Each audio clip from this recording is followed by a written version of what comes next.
Engineered Riding Channel. That's alright. 미세먼지 계절 관리제가 12월부터 내년 3월까지 배출가스 5등급 차량을 대상으로 서울 전역에서 시행됩니다. 서울시는 12월부터 3월까지는 미세먼지 발생이 잦은 시기로 지정하고 토요일과 일요일 공휴일을 포함한 평일 오전 6시부터 오후 9시까지 운행을 제한했습니다. 이 소방차, 구급차 같은 긴급 차량, 장애인 차량, 매연 저감 장치, DPF를 부착할 수 없는 기초생활수급자, 차상위 계층은 단속에서 제외되며 장착 자체가 불가능한 차량의 경우 12월 31일까지 단속을 유예할 수 있습니다. 위반 시에는 10만 원의 과태료가 부과되기에 제외 대상이 아닌 일반 5등급 차량의 소유자라면 사실상 운행 자체가 불가능에 가까운 수준입니다. 서울시는 사람, 자연, 미래가 공존하는 지속가능한 도시를 목표로 탄소 중립을 위한 노력을 주장하고 있습니다. 자동차뿐만 아니라 건축, 수송, 숲에너지, 자원순환 등 전 범위에서 그린 뉴딜이 실시가 되고 있습니다. 2035년부터 가솔린, 디젤 등 내연기관차의 신규 등록을 금지하겠다고 밝혔고 2050년부터는 아예 운행 금지를 요청할 계획입니다. 주요 자동차 제조사도 빠르게 발을 맞추고 있습니다. 현대차는 2040년까지 내연기관 엔진 생산과 신차 출시를 최소화할 방침이며 이에 따른 20-30%의 인력을 감축할 계획입니다. 엔진에 들어가는 약 7,000개의 부품들이 전기 모터로 단순화되기 때문입니다. 사실상 내연기관은 사라지고 전기차, 수소차만이 대안으로 남았고 2030년까지 수소전기차의 판매 비중을 50%까지 끌어올릴 계획입니다. 예전에 핸드폰 번호가 010으로 통합이 되면서 기존 010, 016 등의 초기 번호를 유지하고 있는 소비자들이 있었습니다. 핸드폰 번호 또한 소비자의 자산이기에 통신사에서 강제로 번호를 통폐합하기는 어려웠습니다. 다양한 서비스와 보상 정책으로 소비자들을 설득하려고 노력했는데요.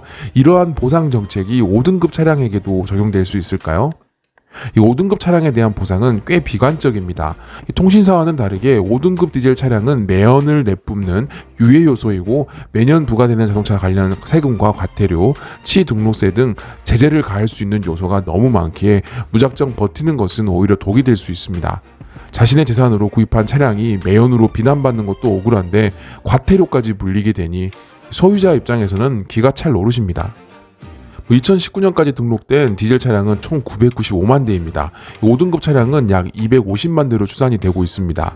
이 차량의 배출가스 중 입자상 물질, 미세먼지 기준이 4등급에 비해 2배, 3등급에 비해 10배인 것을 감안하면 5등급 차량이 가장 유해한 것은 사실이지만 3, 4등급도 모두 합치면 전체 5등급 차량 절반의 배기가스를 만들어내고 있습니다.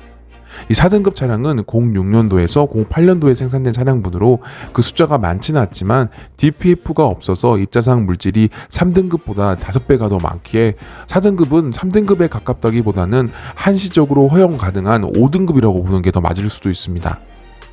현재 출시되는 최신형 디젤 차량도 3등급이 한계입니다. 2030년까지 내연기관을 규제한다면 3등급, 4등급도 머지않아 규제가 되는 것은 시기상조입니다. 따라서 지금 디젤차를 신차로 구입한다면 10년 뒤 어떤 풍파를 겪을지 가늠할 수가 없습니다. 이 미세먼지의 주범은 국내 요인보다 해외 요인이 더 큰 영향력을 갖추고 있습니다. 엄밀히 보면 남의 탓인데 내 탓으로 돌리는 정책이 속상한 것은 사실입니다. 이 노후된 5등급이지만 쓸데없이 내구성도 좋고 아직도 여기저기서 제 역할을 톡톡히 하는 차량이 많기에 아쉬움도 많습니다.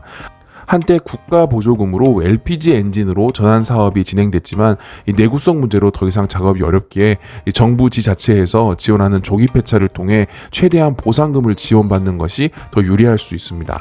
혹은 5등급 차량만을 전문적으로 매입하는 수출업자를 통해 아주 멀리 떠나보내는 것도 한 가지 방법이 될 수 있습니다. 5등급 차량들은 대부분 사연이 많습니다. 온전히 관리받지도 못했고 함부로 이리저리 치며 돈을 벌어다 줬던 차량들입니다.